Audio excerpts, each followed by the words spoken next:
Seguimos en la mesa de este jueves 14 de septiembre de 2017. Estamos con Casilda Echevarría, Cristian Mirza, Fernando Butazzoni y Carlos Ramela. Salimos, vamos a otra noticia de esta semana. Al monte. El gobierno concretó el martes un acuerdo laboral con UPM, el PIT-CNT, la Cámara de la Construcción y la Cámara Metalúrgica, que servirá como marco para la eventual instalación del próximo año de una tercera planta de celulosa, la segunda de la empresa finlandesa. Se busca, con este escalón, contribuir a que se concrete la inversión.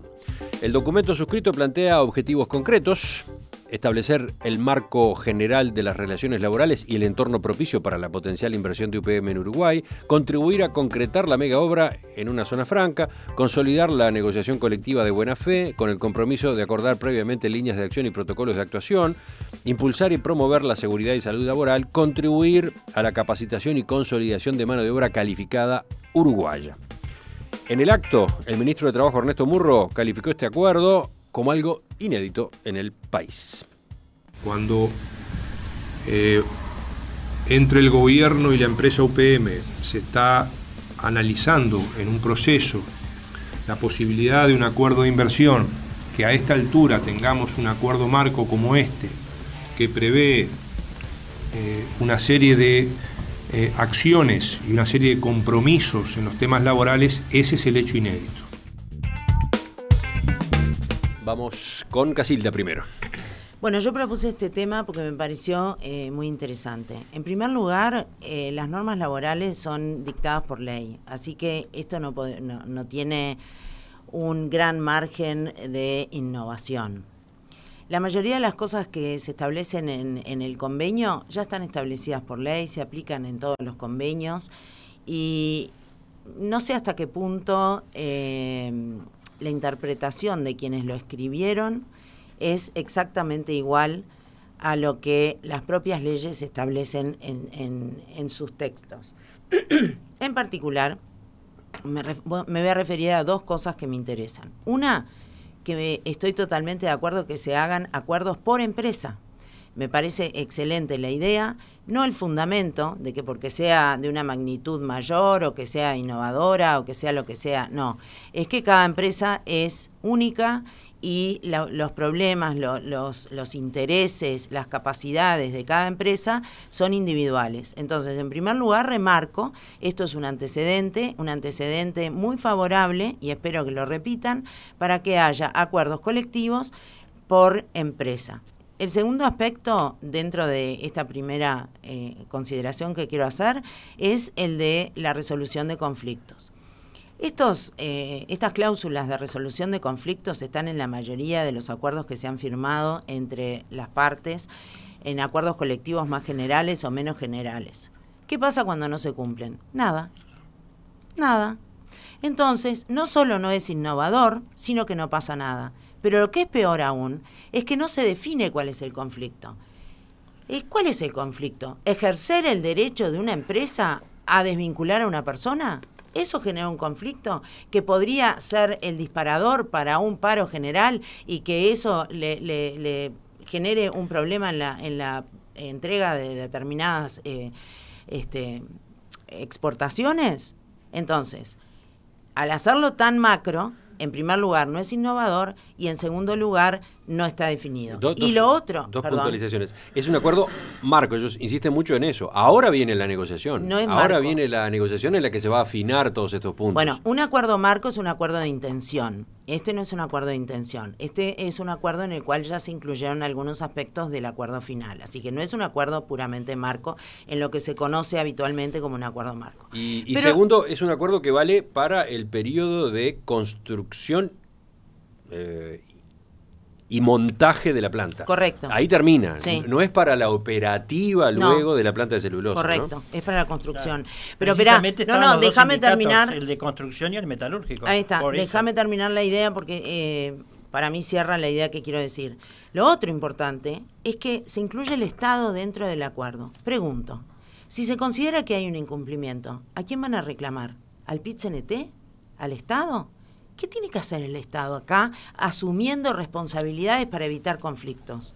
A mí me parece que estamos generando un problema para el Estado que no debió haber, pudo haber sido mediador, pero nunca debió haber firmado esto, y menos con esa cláusula vaga de resolución de conflictos. Bueno, seguimos. A ver, ya andamos con menos tiempo que para el primer tema, ¿eh? Dos cosas. Yo creo más que cortas. este caso es un ejemplo paradigmático, si se puede decir, del pragmatismo de izquierda en el ejercicio de gobierno. Porque yo, obviamente, aquí hago dos referencias. La primera es la consolidación, o en todo caso, la coherencia con la política de negociación tripartita que ha sido la tónica en el aspecto laboral, en el mercado de trabajo en los últimos años, y por lo tanto, en virtud de la magnitud, la envergadura que tiene UPM en términos de movilización de recursos, no solamente en la fase de construcción, sino a posteriori, es que, bueno, se toma la iniciativa de acordar algunos términos para facilitar, etcétera, etcétera. Pero la otra cara es que se consolida un esquema de reprimarización, en donde, bueno, el tema de medio ambiente, hoy temprano Andrade decía, el PIT-CNT mucho no puede hacer en esto, sí, está bien, pero el gobierno, el Estado uruguayo sí, y se supone que está haciendo controles respectivos, pero la idea de seguir apostando a otra planta de esta naturaleza me parece que no va en el sentido de una reconversión de la matriz productiva.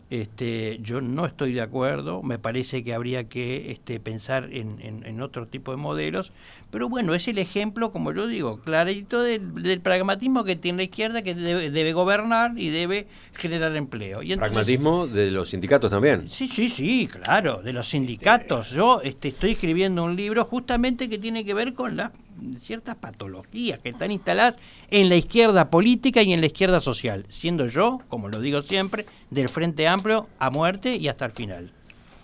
Carlos. Bueno, yo en el terreno teórico, por supuesto que también soy partidario de que exista negociación por empresas y que haya acuerdos, y me encantaría que se pudiera consagrar y consolidar una relación madura con los sindicatos y las empresas que den lugar a algo. Este convenio es un convenio que quiso quizás para algunos ser marco, pero que establece supuestamente obligaciones concretas con una generalidad, como decía Casilda, bastante... ¿A cuál te referís? ¿A la de prevención de conflictos? Toda esa parte de conflicto, parte laboral. Pero que además, leo la experiencia... Un punto, por ejemplo, el 4, dice, lo que dice es, no adopción de medidas por las partes que afecten la regularidad del trabajo o el normal desarrollo de las actividades en la obra antes de haber finalizado total y formalmente todas las instancias de conciliación y mediación previstas. Habitual en los convenios. Todas esas cláusulas están, se manejan y nunca se cumplen. Y nadie hace nada. Y no pasa nada. Pero la verdad que a mí lo que me deja un poco descontento de este acuerdo, digámoslo así, y no entra en un terreno de análisis de abogado, es en un análisis tipo político o institucional. Todos sabemos la génesis de esto. UPM vino y dijo, yo invierto, pero párenme a los sindicatos. Yo, que ya tengo experiencia en el país, no puedo tolerar lo que hacen los sindicatos. Entonces el gobierno dice, quiero la inversión, pragmatismo de izquierda se dice acá, y dice, bueno, hagamos algo. Y arman esta montaña. Entonces yo siento que, bueno, UPM porque es grande, porque va a tener una inversión importante, y el resto de las empresas, grandes, medianas y chicas que hay en el país, que no tienen esa fuerza, que no tienen esa luminosidad que genera que el gobierno las quiera o las quiera. Y que son nacionales, que tanto defienden que son la de izquierda. capitales nacionales. ¿Qué convenio tienen?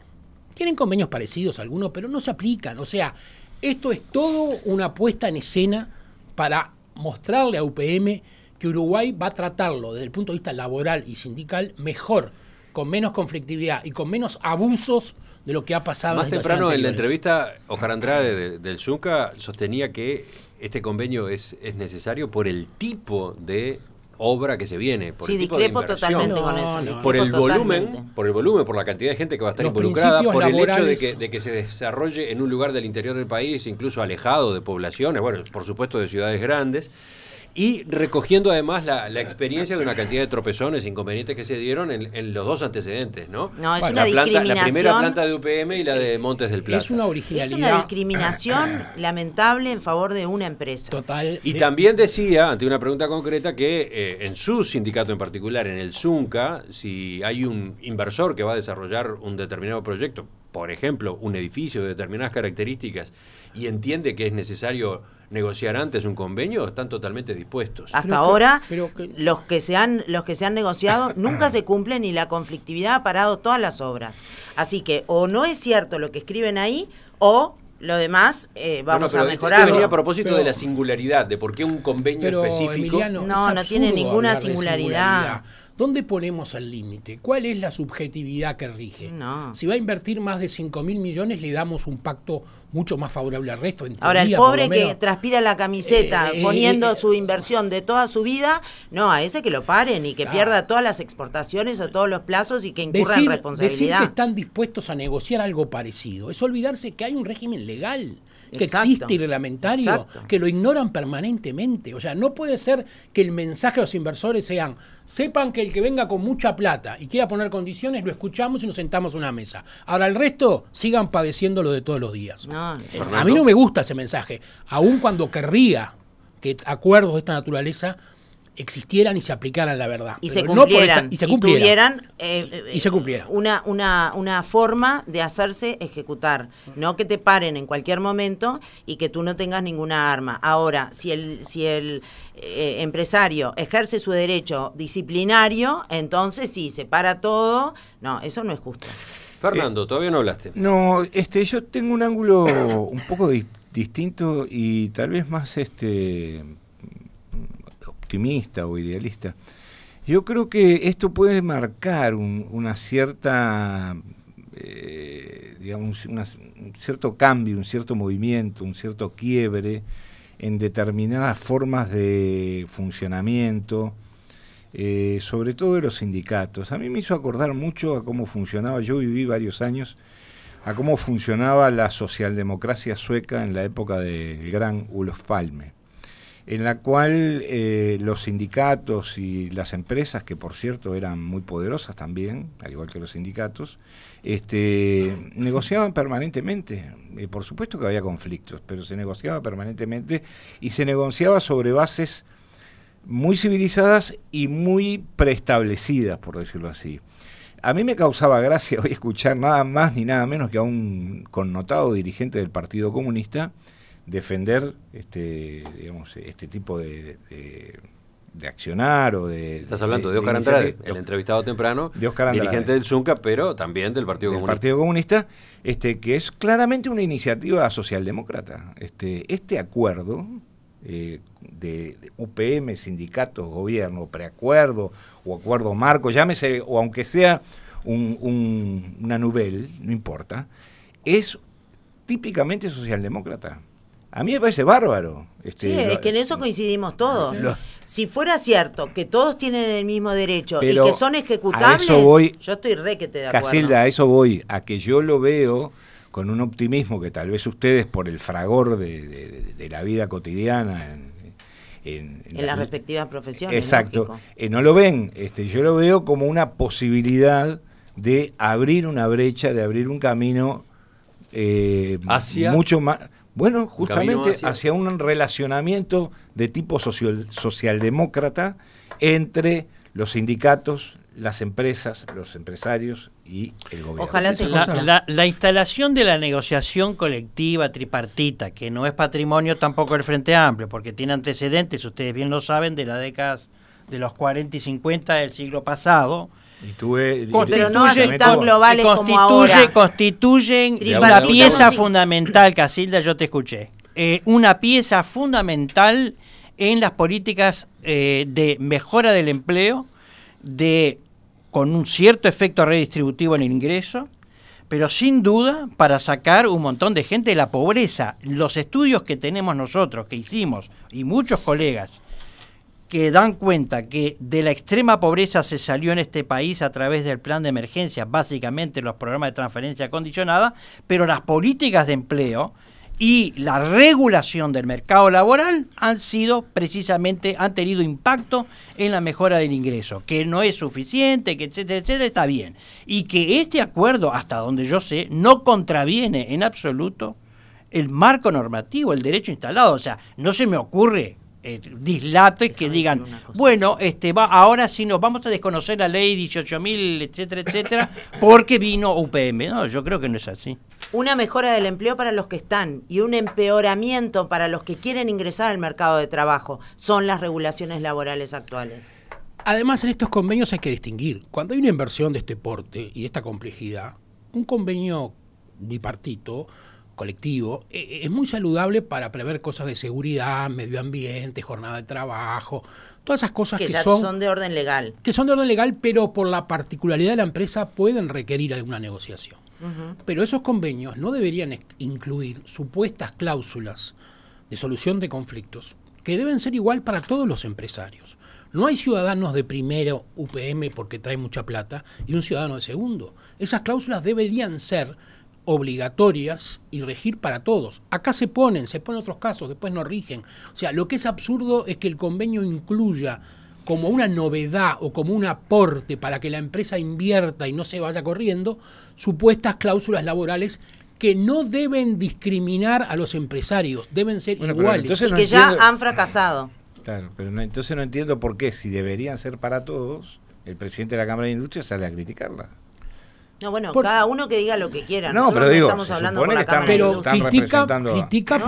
critica justamente porque dice, esto lo pone en un convenio con UPM, pero para el resto no rige o no lo aplican o lo ignoran.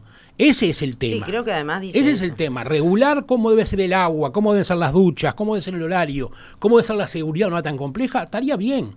Pero establecer, no, en esta inversión, porque es UPM, va a haber negociación, no va a haber ocupación de entrada, todo lo que hacen en todas las empresas del país, no es lógico, hay una discriminación, y eso es lo que dice la Cámara de Industria con razón.